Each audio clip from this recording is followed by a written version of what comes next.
চেষ্টা করি আমাদের লেটস গোন ফাউন্ডেশনের মাধ্যমে কিভাবে সমাজকে ঐক্যবদ্ধ করে সামাজিক মানুষদেরকে একসাথে করে কিভাবে আমরা সামনের দিকে ধাবিত হতে পারি।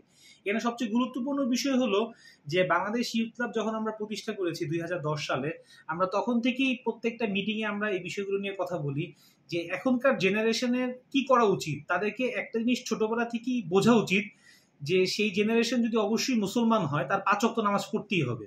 5 ওয়াক্ত নামাজ পড়তেই হবে 1 নাম্বার। 2 নাম্বার, ছোটবেলা থেকে তার পিতামাতা ঠিক যেভাবে তাকে লালন পালন করেছে, যেভাবে তাকে কেয়ারিং করেছে, তার জন্ম হওয়ার প্রথম 3-4 বছর 5 বছর পর্যন্ত, সেই সময়টা অনেক টাফ টাইম যায়, ঠিক সেভাবেই একটা সন্তানের কেয়ারিং করা উচিত।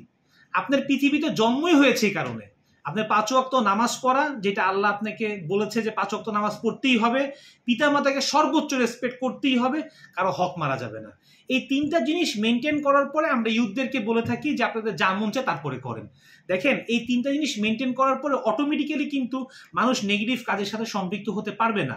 তাদের কিন্তু একটা দায়ভার চলে আসবে যে না, আমি পিতামাতার কথা শুনি, আমি মানুষের হক মারছি না, আমি 5 ওয়াক্ত নামাজ পড়তেছি, আমি কাজটা কিভাবে করি।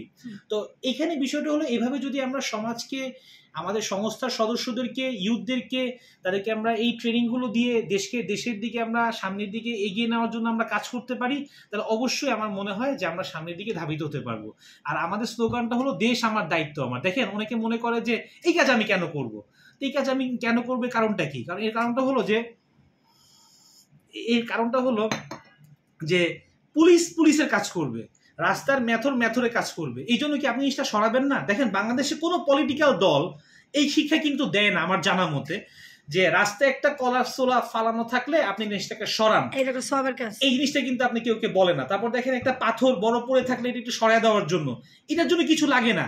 নৈতিকতা, সোশ্যাল ওয়ার্ক, রাজনীতি হলো একটা সোশ্যাল ওয়ার্ক। রাজনীতি নট একটা, এটা কোনো বিজনেস না, এটা নট বিজনেস ইনস্টিটিউশন।